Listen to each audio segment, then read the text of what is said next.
Will Louisiana see yet another special session in August? It's the question that's been on the minds of many at the state capitol. Today, Louisiana's legislature is looking to slow some of the speculation.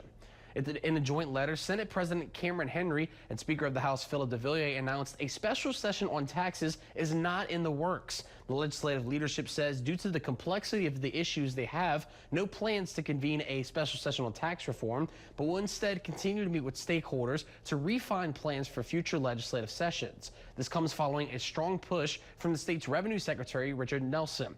During a committee hearing earlier this year, he emphasized wanting lawmakers to reconvene at the Capitol to address the state's current tax policies. In a joint letter, Senate President Henry said in part, quote, "We made a lot of progress, but it's a very complicated issue that requires continued discussion.